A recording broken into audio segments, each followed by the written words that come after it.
देहं श्रीगुरु श्रीयुतपदकमलं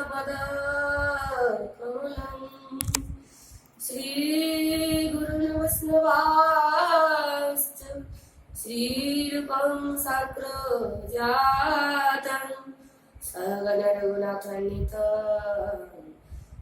सजीवं सद्वैतं सावधूतं हरिहरसहितं श्रीकृष्ण चैतन्यदेवं श्रीराधा कृष्णपदान् सगणललिता श्रीविशाखानितांश्च उद्गारतिमिरान्धस्य ज्ञानाञ्जनशलाकया चक्षुरुन्मीलितं तस्मै श्रीगुरवे नमः। हे कृष्णा करुणा सिन्धु दीनबन्धु जगत्पते गोपेश गोपिकान्त श्रीराधाकान्त नमोऽस्तुते। तप्त काञ्चन गौराङ्गी राधे वृन्दावनेश्वरी वृषभानुसुते देवी प्रणमामि हरिप्रिये। श्री कृष्ण चैतन्य प्रभु नित्यानंद श्री अद्वैत गदाधर शिवासादि श्री गौर भक्त वृंद। हरे कृष्ण कृष्ण कृष्ण हरे हरे हरे राम राम राम हरे हरे।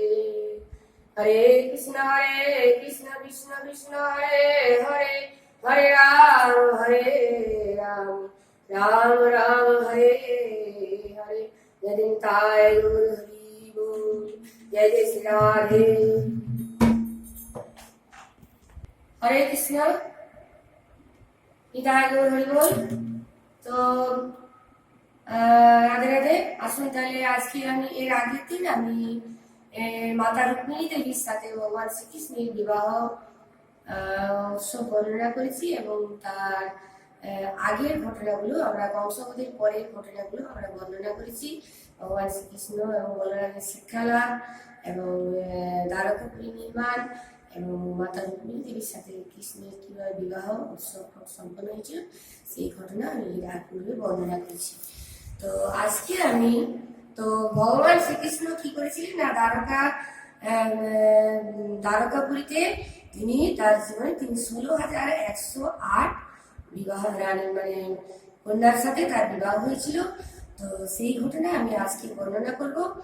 তো আসুন তাহলে এরপরে আমি তার 8টা পাটরানী ছিল। এরপরে পরপর মানে দ্বিতীয় এবং তৃতীয় বিবাহ কিভাবে হয়েছিল, তারপরে 16,100 বাকি বিবাহগুলো কিভাবে সম্পন্ন হয়েছিল সেটা আমি আজকে বর্ণনা করব। তো হরে কৃষ্ণ। আসুন তাহলে আজকে হচ্ছে দোল পূর্ণিমা, মহাপূর্ণ দিন। আজকে ভগবান শ্রী গৌরাঙ্গ দেবের আবির্ভাব তিথি। ভগবান শ্রী গৌরাঙ্গ দেব কৃষ্ণ গৌরাঙ্গ রূপে কলিযুগে এই পৃথিবীতে এই আমাদের পশ্চিমবঙ্গে বাংলার বুকে তিনি নবদ্বীপে আজকে তিনি অবতীর্ণ হয়েছিলেন। সুতরাং তিনি আমাদের বাঙালির ঠাকুর। তো আমরা মহাভাগ্যবান এবং ভাগ্যবতী। তার কৃপায় আজ আমরা এই এত বড় একটা আমরা এই তার ভগবানের লীলা কথা আমরা বর্ণনা করার একটা সুযোগ সৌভাগ্য অর্জন করেছি। তো হরে কৃষ্ণ। আসুন তাহলে এরপরে রুক্মিণী দেবী, মাতা রুক্মিণী দেবীর পরের বিবাহগুলো কিভাবে সম্পন্ন হয়েছিল সেগুলো আমি আজকে বর্ণনা করবো। রাধে রাধে। তো আসুন তাহলে আমি একটা ভজনে গাইব, তারপরে আমি পরবর্তী লীলার মধ্যে আমি প্রবেশ করবো। রাধে রাধে। আচ্ছা, দুটো লাইট তোমরা দেখতে পেলে দেখতে পাচ্ছি। মাইকের দিকে চোখ রাখবো।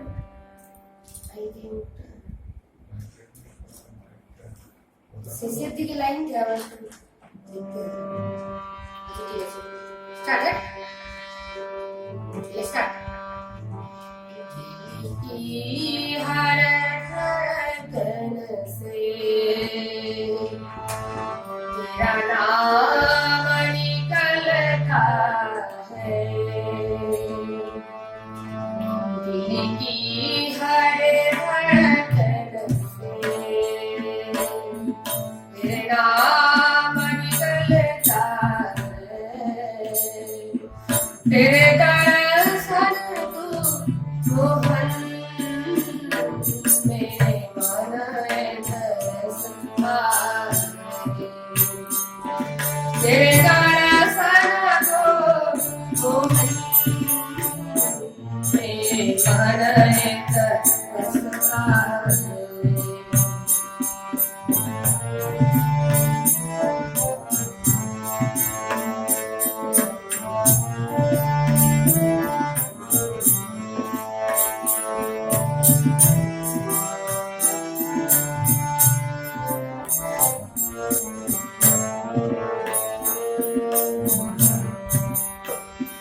चाहे वो भी जन्म लेकर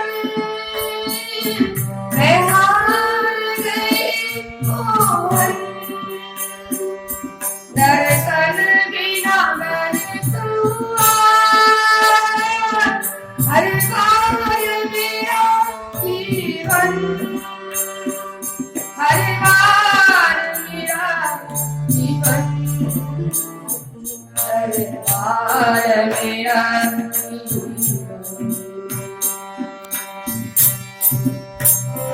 जाने को भी जन्म लेकर मैं हार गई मोहन,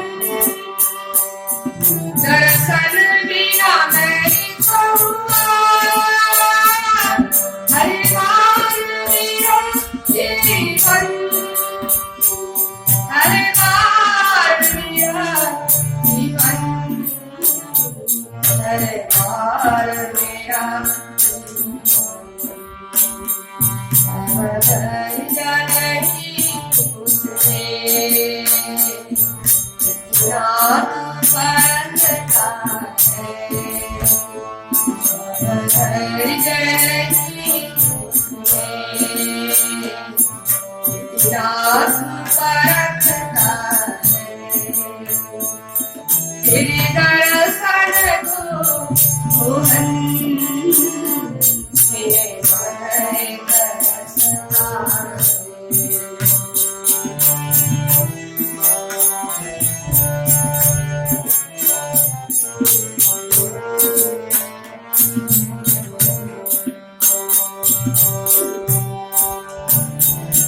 ये तेरा पुकारा तुझे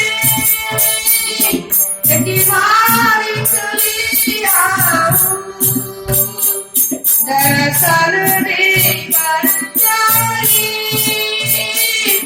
हमें बिगड़ी बना जाऊं, मेरी बिगड़ी बना जाऊं, मेरी बना जाऊं,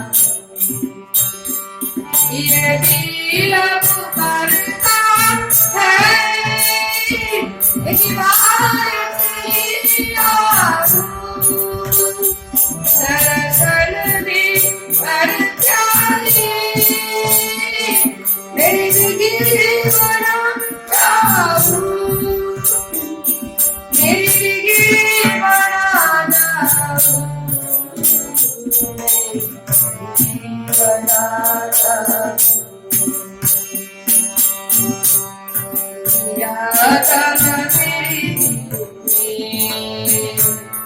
अरमान चलता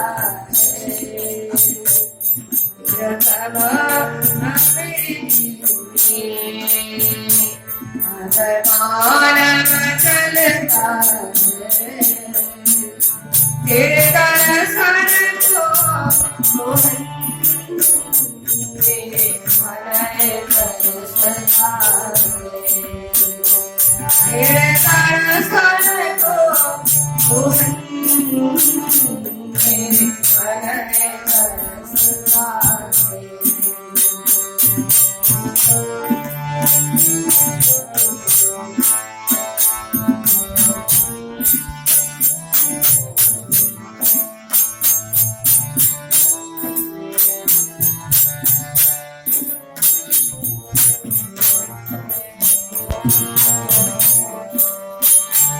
हरि की तो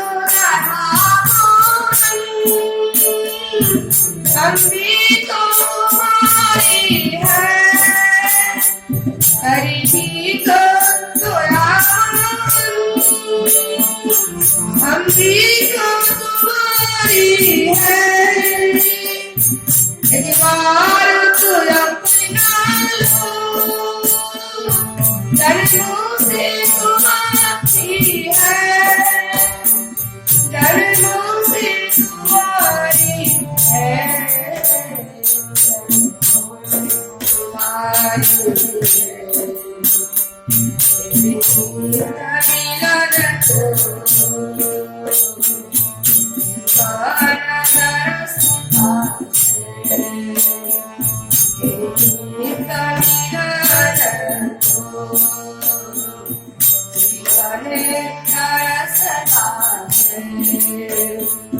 तेरे दर्शन को मोहन मेरे मन में बरसता है।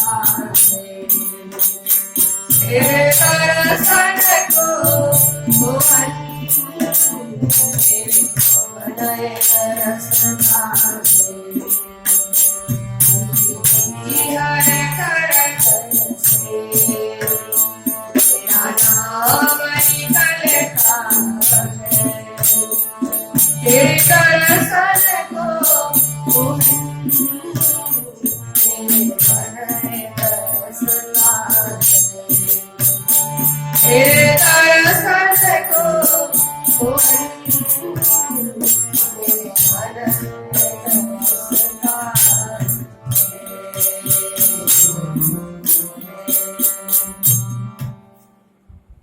হরে কৃষ্ণ, রাধে রাধে। তো একটা ভজন আমি পরিবেশন করলাম। তো আমাদের প্রার্থনা এরকমই হওয়া উচিত। দেখুন, আমরা অনেক জন্ম আমাদের ব্যর্থ কেটে গেছে। আমরা বহু ভাগ্যে আমরা এই মানব জন্ম পেয়েছি।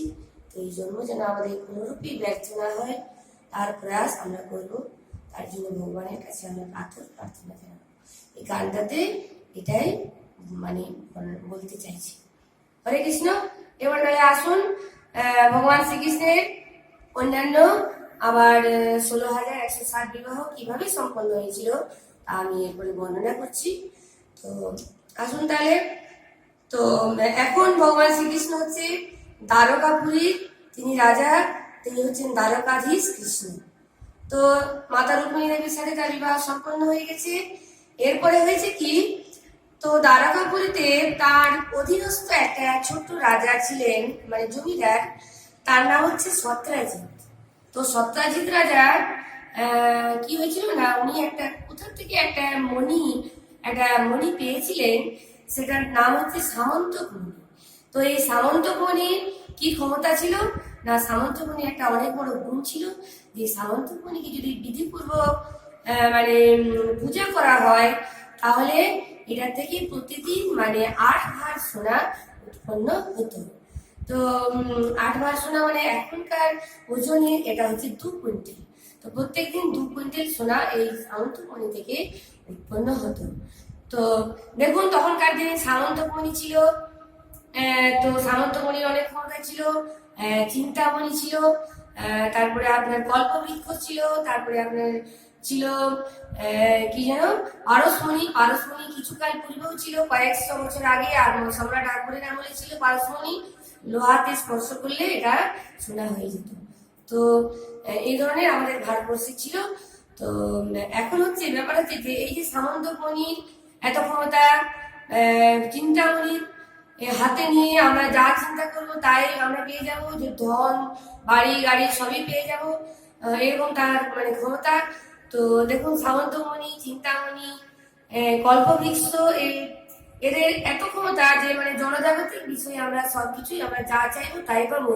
কিন্তু একটা জিনিস যদি আমরা এই মণির সামনে বা কল্পবৃক্ষের সামনে বা চিন্তামণি হাতে নিয়ে যদি আমরা ভগবানকে পেতে চাই যে হে ভগবান আপনার যেন আমি দর্শন পাই, তাহলে কিন্তু সেটা খুবই সম্ভব নয়।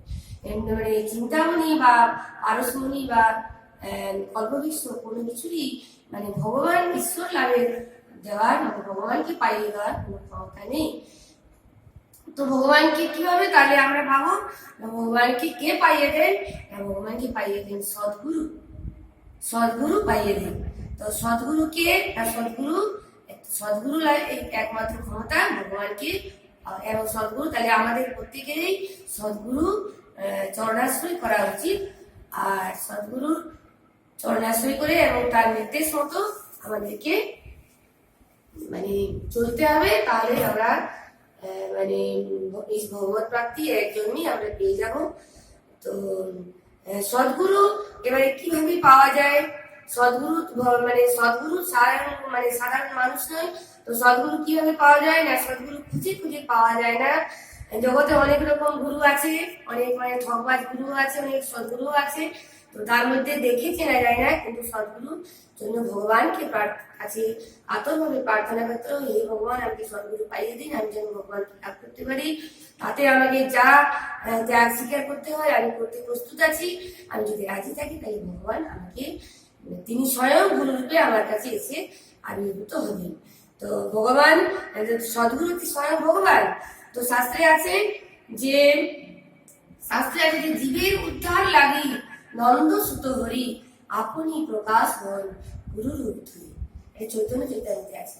তো আমরা যদি ভগবানের কাছে কাতর করে প্রার্থনা করি তাহলে সদ্গুরু আমরা পাবো, এবং সদ্গুরুর চরণাশ্রয় করে এবং তার নির্দেশ মতো যদি আমরা চলি তাহলে আমরা ভগবানকে এই জন্যই আমরা লাভ করতে পারবো। তো আসুন আমরা সদ্গুরুর প্রতি, সদ্গুরুকে কখনো মনুষ্য জ্ঞান করতে নেই এবং সদ্গুরুর কৃপা প্রার্থনা, কৃপা ভিক্ষামুখী আমরা সাধন করবো, তার নির্দেশ পালন করবো, তাহলে আমরা ঈশ্বর লাভ হবে।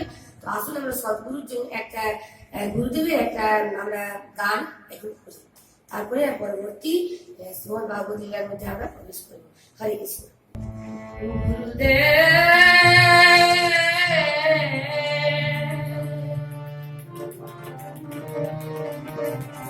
গুরুদেব কৃপা বিন্দু দিয়া হরি দাসে বিনা পেক্ষায়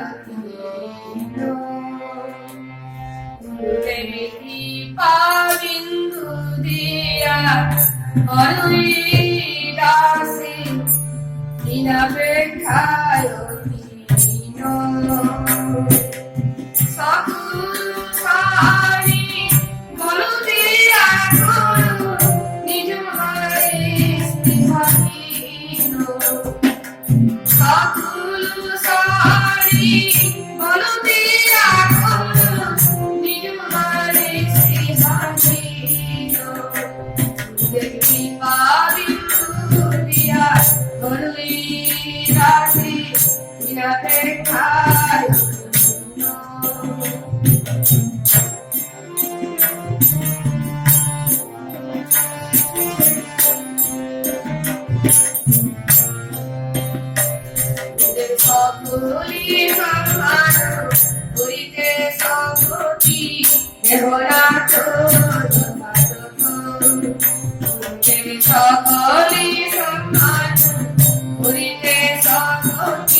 হরিনাম সুখী অপরাধ হবে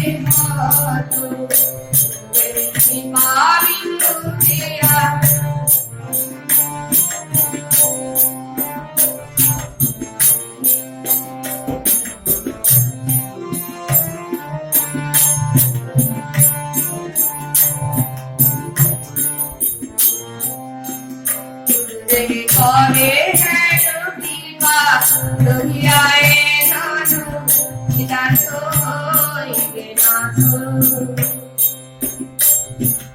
কবে হেন কৃপা রহিয়ায় জানো নিতান্ত হইবে নাথ সখী আমিও তিনি মরমুরে রাখো সাথ গুরুদেব সখী বুঝি আমিও তিনি মরমুরে রাখো সাথ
তো এরপরে আসুন তাহলে সামন্তমণি নিয়ে এবার পরবর্তী ঘটনায় যায়। তো সত্যাজিৎ রাজা সামন্তমণি প্রাপ্ত হয়েছে। তো এখন এই কথা সমস্ত দ্বারকা রাজ্যে প্রচারিত হয়ে গেছে, প্রকাশ পেয়ে গেছে। তো ভগবান শ্রীকৃষ্ণের এক আলোচনা সভায় এক আলোচনা সভায় রাজা সত্যাজিৎ তিনি উপস্থিত আছেন, আরো সব প্রজাবর্গরা উপস্থিত আছেন। তো এই আলোচনা সভায় কিছু প্রজাবর্গ একটা প্রস্তাব রাখলেন রাজা সত্যাজিৎ মহাশয়ের কাছে যে রাজা সত্যাজিৎ, আপনি এক কাজ করতে পারেন, আপনার যে সামন্তমণি আছে এটা আপনি এই রাজ্যের যিনি মহারাজা, রাজা দ্বারকাধীশ শ্রীকৃষ্ণ, তার হাতে আপনি এটা তার রাজকোষে এটা গচ্ছিত রেখে দিন, তাহলে রাজ্যের মঙ্গল হবে, তাহলে গোটা রাজ্যের পরম মঙ্গল হবে, এটা করলে ভালো হবে। তো এই কথা শুনে রাজা সত্যাজিৎ উনি মনে মনে খুব ক্ষুব্ধ হয়ে গেলেন এবং তিনি অসন্তুষ্ট হইলেন। তিনি মনে মনে ভাবলেন যে তার প্রাপ্ত মণি তিনি কেন কৃষ্ণকে দেবেন, তার দেওয়ার ইচ্ছে নেই, তিনি কৃষ্ণের হাতে দিতে চান না, দ্বারকাধীশ কৃষ্ণের হাতে তিনি তার সামন্তমণি কিছুতেই দেবেন না। এই মনে করে তিনি কারো কাছে কিছু না বলে তিনি সভা থেকে উঠে গেলেন এবং তিনি ভাবলেন যে কোনোদিনই তিনি কৃষ্ণকে এটা দেবেন না। তো এইবার কি হলো না, রাজা সত্যাজিতের এক ভাই ছিলেন, তার নাম হচ্ছে প্রসেন। তো প্রসেন তার দাদাকে বললেন যে দাদা, রাজা সত্যাজিৎকে, যে দাদা, তো আপনার কাছে যে সামন্তমণি আছে এটা তো গোটা রাজ্যে এটা প্রকাশ হয়ে গেছে, তো দেখুন দ্বারকাধীশ কৃষ্ণ, তো আপনি জানেন দ্বারকাধীশ কৃষ্ণের ইতিহাস, তিনি তো শিশুকাল থেকে কিরকম পাকা মাখন চলছিলেন, তো কিরকম চোর ছিলেন, কিরকম মাখন চুরি করতেন বৃন্দাবনে, তো তার মতো চোর তো সারা বিশ্বে নেই পৃথিবীতে। তো দেখুন আপনার কাছে থাকলে, তিনি তো জেনে গেছেন যে আপনার কাছে সামন্তমণি আছে, তাহলে যে কোনো উপায়ে তিনি যে কোনো দিন তিনি চুরি করে নিতে পারেন আপনার কাছ থেকে মণিটা। তাহলে এক কাজ করুন, এটা আমার হাতে দেন, আমার কাছে গচ্ছিত থাকবে, তাহলে কেউ জানতে পারবে না, তাহলে মণিটা সুরক্ষিত থাকবে। তখন সত্যাজিৎ রাজা কি করলেন মহাশয়, তিনি বললেন যে ঠিক আছে, তাহলে বানরটি কি প্রস্তাব দিয়েছে ভাই, তখন তার ভাইয়ের হাত প্রসেনের হাতে সামন্তমণিটা দিয়ে দিলেন। তো প্রসেন কি করলেন না, প্রসেন সেটাকে গলায় বেঁধে সেই সামন্তমণিকে গলায় ঝুলিয়ে আর তিনি বনে শিকার করতে চলে গেলেন। এখন বনে শিকার করতে গিয়ে কি হলো না, এক সিংহের হাতে তিনি পড়লেন। তো তিনি সিংহের হাতে নিহত হলেন। এখন সামন্তমণি সিংহের হাতে আছে আছে আছে এইবারে কোথা থেকে ভাল্লুক এসে সেখানে সিংহের কাছে উপস্থিত হয়েছে। তো সিংহের হাতে তিনি মারা পড়েছেন প্রসেন। তো এখন কোথা থেকে ভাল্লুক এসে উপস্থিত হয়েছে সিংহের কাছে। তো সেই ভাল্লুক সাধারণ ভাল্লুক ছিলেন না, তিনি ছিলেন রাম অবতারের জাম্বুবান, ভগবান রামচন্দ্রের পরম ভক্ত জাম্বুবান। তো যিনি সেই রাম অবতারে ভগবান রামচন্দ্রকে মা সীতা উদ্ধারের জন্য তিনি অনেক সহায়তা করেছিলেন। তো সেই ভাল্লুকের অনেক ক্ষমতা ছিল। তো তিনি সেই সামন্তমণি সিংহের হাতে দেখিয়ে তার লোভ হয়ে গেল। তখন সিংহের সাথে তিনি যুদ্ধ করলেন এবং যুদ্ধ করে সিংহকে হারিয়ে নিয়ে সেই সামন্তমণি তিনি নিয়ে ওই সেই ভাল্লুক তার গুহার মধ্যে প্রবেশ করলেন। তো এখন তারপরে কি হলো না, সত্যজিৎ রাজার ভাই যখন ফিরে আসছে না বাড়িতে, তখন সত্যজিৎ রাজার মনে হলো যে ভগবান যে দ্বারকাধীশ কৃষ্ণই এটা আমার মনে হয় যে ভাই প্রসেনকে মেরে আর মণিটা সংগ্রহ করে নিয়েছেন। তখন এই ভেবে তিনি দ্বারকাধীশ কৃষ্ণের উপরে এটা একটা মানে দুর্নাম রটিয়ে দিলেন চারদিকে, যে দ্বারকাধীশ কৃষ্ণই আমার ভাইকে মেরেছেন, একটা মিথ্যা কলঙ্ক রটিয়ে দিলেন এবং সামন্তমণিটা তিনি হরণ করে নিয়েছেন, তার কাছেই আছে, এটা তারই কাজ হবে। তো এই কথা ভগবান শ্রীকৃষ্ণের দ্বারকাধীশ কৃষ্ণের কানে গেল। তখন তিনি খুব দুঃখ পেলেন মনে মনে, তিনি তো মণি চুরি করেননি, তাহলে মিথ্যা একটা অপবাদ বোঝা তার মাথায় এসে গেল। এবং তিনি তো বললেও সত্যজিৎ রাজা শুনবেন না, সেটা বিশ্বাস করবেন না কিছুতেই। তো তিনি বলেন কি করে তাহলে, তো তার অধীনস্থই তো সত্যাজিৎ রাজা একজন তার অধীনস্থ প্রজা। তো প্রজা তিনি যেহেতু রাজা দ্বারকাধীশ, সেই জন্য তার কর্তব্য প্রজার মনে ভ্রান্ত ধারণা যাতে দূর হয়, সেই জন্য এবং প্রজা এবং রাজার মধ্যে একটা সুসম্পর্ক স্থাপিত হয়, সেই জন্য তিনি সেই মণির সন্ধানে বেরিয়ে পড়লেন। যে মণি তাকে সন্ধান করে, তিনি মণি কোথায় আছে, কার কাছে আছে, সেটা তিনি সন্ধান করে এবং সত্যজিৎ রাজার হাতে তিনি সেটা ফিরিয়ে এনে দেবেন, এটা তিনি প্রতিজ্ঞা করে বেরিয়ে পড়লেন। তো খুঁজতে খুঁজতে সেই সামন্তমণি খুঁজতে সেই গুহায় গিয়ে ভগবান শ্রীকৃষ্ণ দ্বারকাধীশ তিনি উপস্থিত হলেন। গিয়ে দেখলেন যে সেই ভালুকের কাছে সেই সামন্তমণি আছে, বিদ্যমান আছে এবং ভালুক ভগবান শ্রী রামচন্দ্রের ধ্যানে মগ্ন আছে। তো তখন কি হলো না, সেইখানে গিয়ে তিনি সেই ভালুকের সাথে প্রবল যুদ্ধ করলেন এবং যুদ্ধে মানে কেউ মানে কিছুতেই মানে যুদ্ধ চলছে অনেকদিন ধরে, মানে কেউ হারছে না। শেষে শ্রীকৃষ্ণ কি করলেন যে সেই জাম্বুবান সেই ভালুকের কাছে রাম রূপ দর্শন তাকে করালেন, ভগবান শ্রী রামচন্দ্রের রূপ দর্শন করালেন। তখন সেই ভালুক জাম্বুবান বুঝতে পারলেন যে তিনি তার উপাস্য প্রভু রামচন্দ্র। তখন তার কাছে তিনি হাত স্বীকার করলেন এবং ক্ষমা প্রার্থনা করলেন যে হে প্রভু, আমাকে ক্ষমা করুন, আমার মহা অপরাধ হয়েছে, আপনার সাথে আমি যুদ্ধ করার এত বড় আমি মানে রেখেছি, যে এত বড় আমি সাহস রেখেছি, এটা আমার বড় অন্যায় হয়েছে, আপনি আমাকে ক্ষমা করুন, আপনার চরণের দাস রূপে আমাকে গ্রহণ করুন হে প্রভু, আমাকে কি করতে হবে বলুন তাহলে। তখন ভগবান শ্রীকৃষ্ণ বললেন যে তোমার এই যে সামন্তমণি তুমি পেয়েছো, এটা আমাকে দান করো। তখন সেই জাম্বুবান সেই সামন্তমণি দ্বারকাধীশ কৃষ্ণের হাতে সমর্পণ করলেন। এরপরে কৃষ্ণ তিনি ফিরে যাবেন তার সেই দ্বারকাপুরীতে। তখন সেই মুহূর্তে তখন সেই জাম্বুবান সেই ভল্লুক তার চরণে কাতর মিনতি নিবেদন করলেন যে হে প্রভু, আপনি তো মানে জগৎপতি, আপনি তো দ্বারকাধীশ কৃষ্ণ, আপনি তো জগৎপতি, আপনি তো ভক্তের মনোবাঞ্ছা পূর্ণ করেন। তো আমার এক কাতর প্রার্থনা আছে আপনার জন্য। তখন শ্রীকৃষ্ণ বললেন কি প্রার্থনা বলো। তখন বললেন যে আমার এক বিবাহযোগ্যা কন্যা আছে, তো সেটা আমি আপনার হাতেই তাকে সমর্পণ করতে চাই, তাহলে আমি জীবনে শান্তি লাভ করব। তো আপনি তো জগৎপতি, আপনি কৃপা মানে কৃপাধীশ, তো আপনার তো দয়ার তুলনায় আপনি আশা করি আপনি আমার এই প্রার্থনা পূর্ণ করবেন। তখন ভগবান শ্রীকৃষ্ণ তার আশা পূর্ণ করলেন।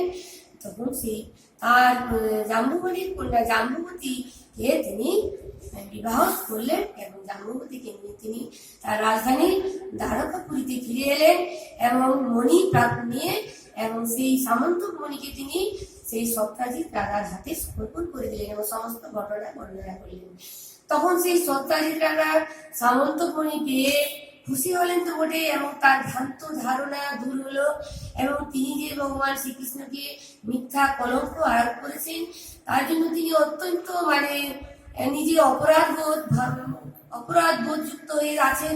তিনি খুব নিজেকে অপরাধী মনে করছেন যে আমি কেন শুধুই আমার প্রভুকে এত দ্বারকাধীশ কৃষ্ণের উপর এত মিথ্যা কলঙ্ক আমি আরোপ করলাম, এটা আমার মহা অপরাধ হয়েছে, আমি তো শান্তি পাচ্ছি না, এই জন্য আমি কি করলে আমি শান্তি পাবো। তখন তিনি তারও এক বিবাহযোগ্যা কন্যা ছিল, তার নাম সত্যভামা, অতি সুন্দরী সত্যভামা এক কন্যা ছিল। তখন সেই সত্যাজিৎ রাজা দ্বারকাধীশ কৃষ্ণের চরণে প্রার্থনা দিলেন, হে প্রভু, আমি তো মহা অপরাধী, তো আমার এই অপরাধ মুক্ত করার জন্য আমি প্রায়শ্চিত্ত করতে চাই। তো আমার যে কন্যা আছে সত্যভামা, তাকে আপনার চরণে আমি অর্পণ করতে চাই, তাকে আপনি আশা করি গ্রহণ করবেন, আমি আশা করি আমার প্রার্থনা পূরণ করবেন। তখন শ্রীকৃষ্ণ তিনি তো লীলা পুরুষোত্তম, তিনি তো রাম অবতারে তিনি ছিলেন মর্যাদা পুরুষোত্তম। রাম অবতারে তিনি একমাত্র সীতা দেবীকে স্ত্রী রূপে গ্রহণ করেছিলেন, তার মর্যাদা লঙ্ঘন করেননি। কিন্তু কৃষ্ণ অবতারে তিনি লীলা পুরুষোত্তম, তিনি তার মর্যাদা, তিনি তো লীলা পুরুষোত্তম কৃষ্ণ, তিনি মর্যাদা পুরুষোত্তম নয়। সেই জন্য তিনি একের অধিক বিবাহ সম্পন্ন তিনি সত্যভামাকেও স্ত্রী রূপে গ্রহণ করলেন। তিনি কৃষ্ণ অবতারে তিনি ভক্তবাঞ্ছা পূর্ণ করবেন, যে রূপে চেয়েছেন তাকে সেই রূপে তিনি তার ইচ্ছা পূরণ করেছেন, তাই তিনি সত্যভামাকেও তার পত্নী রূপে গ্রহণ করলেন। তাহলে তার তিনটে পত্নী হলো রুক্মিণী, আর জাম্বুবতী এবং সত্যভামা। এরপরে তিনি আরেক পত্নী গ্রহণ করলেন কালিন্দীর সাথে তার বিবাহ হলো। এরপরে পরপর আরো তার 4 স্ত্রী, তার 4 রাজকন্যার সাথে বিবাহ হলো। এরপরে তার 8টা রাজকন্যা, তার 8টা মূল পাটরানী ছিলেন, আর 8টা রাজকন্যার সাথে বিবাহ হলো, তার 8টা মূল পাটরানী ছিলেন। তাহলে 16,000, তার মোট পত্নী হচ্ছে 16,108। তাহলে হরে কৃষ্ণ। এরপরে আসুন তাহলে 16,100, বাকি 16,100 কন্যার সাথে আপনার কিভাবে বিবাহ সম্পন্ন হয়েছিল সে কথা আমি এরপরে বর্ণনা করব। তো এখন হয়েছে কি, ভৌমাসুর নামে এক অসুর ছিল। তো ভৌমাসুর কি হয়েছিল না, দৈব বলে তিনি বলিয়ান হয়ে, তো অসুরদের তো আসুরিক বুদ্ধি সম্পন্ন, তাদের তো পূর্বতলেও থাকবেই। তো দৈব বলে তিনি বলিয়ান হয়ে করেছেন কি, এখন সারা পৃথিবী থেকে তিনি কি করেছেন কি 16,100 কন্যাকে তিনি বলপূর্বক হরণ করে নিয়েছেন এবং তাদের কারাগারে বন্দী করে রেখেছেন। হ্যাঁ, তো কারাগারে সেই 16,100 কন্যা সেই ভগবানকে প্রার্থনা করছেন, হে প্রভু, হে কৃষ্ণ, আমাদের উদ্ধার করুন, আমাদের রক্ষা করুন। তো তার সেই ভৌমাসুরের প্রার্থনা লক্ষ্য ছিল যে 1 লক্ষ কন্যাকে তিনি বলপূর্বক অপহরণ করবেন এবং তাদেরকে তিনি বিবাহ করবেন। তো এই খবর এখন শ্রীকৃষ্ণের কানে পৌঁছে গেল, কোনো রূপে যে কোনো উপায়ে শ্রীকৃষ্ণের কানে পৌঁছে গেল যে 16,100 কন্যা এই ভৌমাসুরের হাতে বন্দী আছে।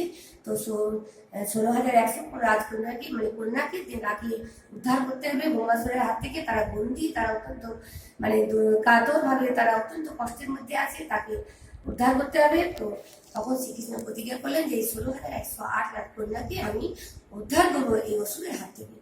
তখন কি করলেন, রানী সত্যভামা, অনেক যোদ্ধা ছিলেন, রানী সত্যভামার সাথে নিয়ে তিনি চলে গেলেন সেই ভৌমাসুরকে সঙ্গে যুদ্ধ করতে, এবং ভৌমাসুরকে যুদ্ধে নিহত করলেন, এবং নিহত করে আর 16,100 কন্যাকে তিনি সেই কারাগার থেকে উদ্ধার করলেন। তো নিতাই গৌর হরি বল। এরপরে সেই 16,100 কন্যাকে তিনি কারাগার থেকে মুক্ত করলেন এবং ভগবান শ্রীকৃষ্ণ বলছেন, তাহলে কন্যাগণ, তোমাদেরকে তো আমি উদ্ধার কারাগার থেকে মুক্ত করলাম, তাহলে তোমরা এরপরে নিজের ঘরে চলে যাও। তখন সেই 16,100 কন্যা ভগবান শ্রীকৃষ্ণের, সেই দ্বারকাধীশ কৃষ্ণের চরণে কাতরভাবে প্রার্থনা করলেন, হে প্রভু, হে ভগবান, হে কৃষ্ণ, আমরা জানেন তো আমরা তো নারী জাতি, আর এতদিন ধরে অসুরের ঘরে আমরা বন্দী ছিলাম, অসুরের কারাগারে, আমাদের আর কোনো যাওয়ার রাস্তা নেই। আমাদেরকে তো আমাদের পিতামাতারা আর গ্রহণ করবেন না, আর সমাজে আমাদের অনেক কলঙ্ক দেবে যে এরা অসুরের কারাগারে বন্দী ছিল, এদের সতীত্ব নষ্ট হয়ে গেছে, তাহলে আমাদের আর কোনো যাবার রাস্তা নাই প্রভু, আপনার চরণ ছাড়া আপনি আমাদের উদ্ধার, আপনি আমাদের কি বলবো, আপনি আমাদের পথ দেখায়, আপনি আমাদের আশ্রয় দিন, আপনি তো আশ্রয়দাতা, আপনি 16,100 কেন, আপনি তো সমস্ত জগতের প্রতি, সুতরাং সমস্ত জগতের আপনি প্রতি, আপনি তো জগৎপতি, তো আপনি একমাত্র আমাদের আশ্রয়দাতা, কৃপা করে আমাদের আশ্রয় দান করুন। এইভাবে কাতর প্রার্থনা শুনে তখন ভগবান শ্রীকৃষ্ণ সেই 16,108 কন্যাকে অতি সসম্মানে তাদের বিবাহ করলেন এবং তাদের সেই দ্বারকাপুরীতে তিনি নিয়ে এলেন এবং তাদের প্রত্যেকটা রানীর সসম্মানে তাদেরকে সেই রাজমহল, এক একটা রানীর জন্য একটা রাজমহল তৈরি করে দিলেন এবং সসম্মানে তাদেরকে সেখানে রাখলেন, আশ্রয় দিলেন। তো এই হলো ভগবানের 16,000 দ্বারকাধীশ, ভগবান শ্রীকৃষ্ণের 16,108 রাজকন্যার সাথে কিভাবে বিবাহ হয়েছিল। এরপরে আজকে এইভাবে এখানে সমাপ্ত। তো ঘোষণা করছি আজকে, চলুন তাহলে আজকে পবিত্র দিন, আজকে ভগবান শ্রী গৌরাঙ্গদেব এই কলিযুগে অবতীর্ণ হয়েছিলেন। তো কলিযুগে তিনি নাম প্রেম বিতরণ করেছেন, আগেও বলেছি। তো কলিযুগবাসী অতি পাপী তাপী, কলিযুগে অতি পাপী তাপী মানুষের জন্য তিনি নাম নিয়ে এসেছেন উদ্ধারের জন্য। এই যে এই অবতারে তিনি কোনো অস্ত্র ধারণ করেননি, প্রত্যেক অবতারে তিনি অস্ত্র ধারণ করেছেন অস্ত্রদের বিনাশ করার জন্য, কিন্তু কলিযুগে তিনি কোনো অস্ত্র ধারণ করেন, তিনি সবাইকে নাম প্রেম বিতরণ করেছেন। তো আজকে তার আবির্ভাব লীলা, আবির্ভাব তিথি। তো আজকে দেখুন, তো আমরা বাঙালি জাতি, আমাদের গর্ব যে ভগবান এই বাংলার বুকে নবদ্বীপ মায়াপুরে সতী মাতার গর্ভে তিনি এই আজকের দিনে আবির্ভাব হয়েছিলেন এবং তিনি বাংলা ভাষায় কথা বলেছেন এবং দাঁড়ে দাঁড়ে হরিনাম ভিক্ষা করিয়েছেন। তো আসুন, আমাদের উচিত যে পিতার সম্পত্তি পুত্রের রক্ষা করা কর্তব্য, যেমন সেই রকম আমাদেরও উচিত, তিনি আমাদের নিত্য পিতা, তিনি জগৎ পিতা, তা আমাদেরও উচিত তিনি যে নাম প্রেম আমাদের বিতরণ করে গেছেন, তার এই নাম প্রেম রক্ষা করা আমাদেরও উচিত। তো আসুন আমরা আজকে সকলে মিলে প্রতিজ্ঞা করি, আমরা যেন তার সেই হরিনাম সংকীর্তন, সেই হরে কৃষ্ণ কৃষ্ণ কৃষ্ণ হরে হরে, হরে রাম রাম রাম হরে হরে মহামন্ত্র করতে করতে আমাদের জীবন যেন অতিবাহিত করতে পারি। আর আপনাদের কাছে সকলের কাছে অনুরোধ যে প্রত্যেকেই আপনারা 108 বার হরে কৃষ্ণ নাম জপ করবেন, তারপরে আরো নাম সংখ্যা বাড়াবেন, 16,108 বার করবেন, তাহলে তার স্মরণ মননে আমরা জীবন অতিবাহিত করতে পারবো। সমস্ত দুঃখ, সমস্ত বাধা আমাদের তিনি অনায়াসে আমাদের জীবন অতিবাহিত হবে এবং অনায়াসে আমাদের সুন্দর জীবন আমরা একটা প্রাপ্ত হবো। তো হরে কৃষ্ণ। আসুন তাহলে আমরা ভগবান শ্রী গৌরাঙ্গ মহাপ্রভু এবং নিত্যানন্দ প্রভুকে একটা প্রণাম করি। তো শাস্ত্রে আছে যে প্রণমামি কলিযুগ সর্বযুগ সার, হরিনাম মহামন্ত্র যাহাতে প্রচার, এটা শাস্ত্রে আছে। এই জন্য কলিযুগ হচ্ছে, যতই কলিযুগে পাপ থাক, পাপ পঙ্কিল থাক, কিন্তু কলিযুগে হচ্ছে সর্বশ্রেষ্ঠ, কলিযুগে ভগবানকে পাওয়ার সবচেয়ে সহজ পন্থা হলো নাম। আমরা সংসারে থেকেই আমরা এই নামের মাধ্যমে অতি সহজে আমরা ভগবত ধামে আমরা পৌঁছাতে পারবো, ভগবানের আমরা সান্নিধ্য উপলব্ধি করতে পারবো এই হরে কৃষ্ণ মহামন্ত্রের মাধ্যমে। তো হরের নামই কেবলম নাস্তেইব নাস্তেইব নাস্তেইব গতিরন্যথা।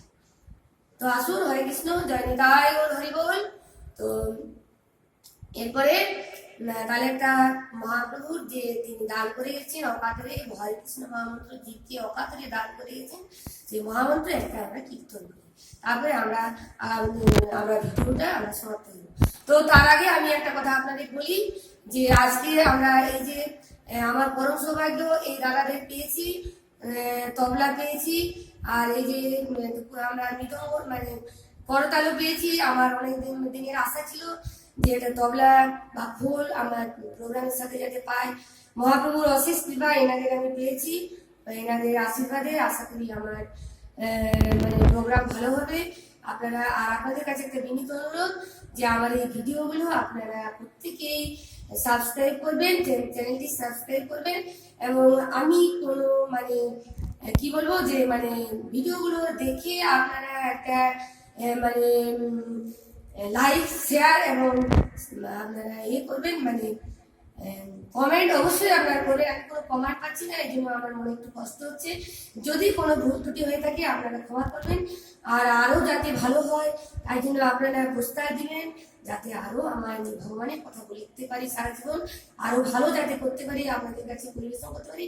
আপনারা অবশ্যই কমেন্ট করবেন, কমেন্ট সেকশন দিয়ে কমেন্ট করবেন যে আরও কী করলে ভালো হবে বা কেমন হচ্ছে, এটা আমরা একটু মন্তব্য করলে খুব ভালো হয়। হরে কৃষ্ণ, রাধে রাধে, তাই বলে হরি বল।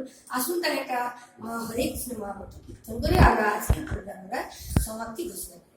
রাধে রাধে। হরে কৃষ্ণ হরে কৃষ্ণ কৃষ্ণ কৃষ্ণ হরে হরে হরে রাম হরে রাম রাম রাম হরে হরে হরে কৃষ্ণ হরে কৃষ্ণ কৃষ্ণ কৃষ্ণ হরে হরে হরে রাম হরে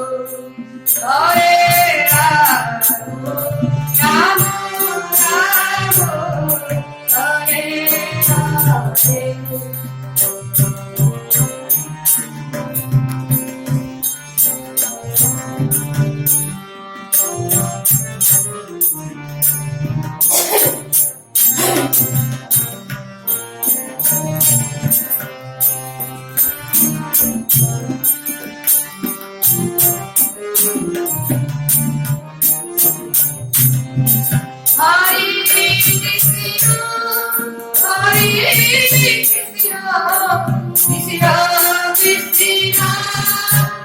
হরে।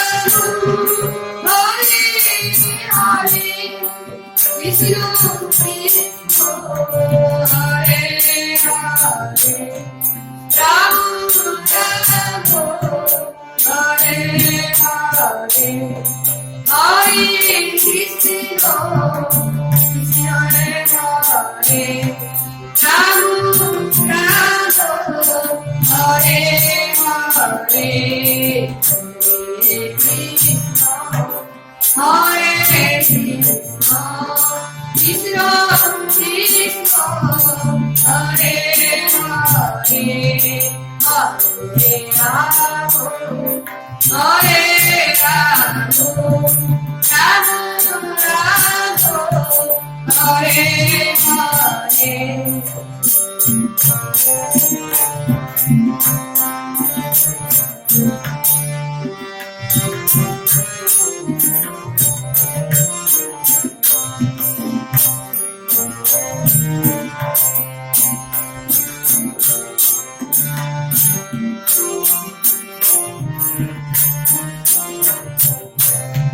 Hare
जय जय निताय जय श्री राधे हरे कृष्ण कृष्ण कृष्ण हरे हरे हरे राम राम राम हरे हरे हरे कृष्ण कृष्ण कृष्ण हरे हरे हरे राम राम हरे हरे हरे कृष्ण कृष्ण कृष्ण हरे हरे हरे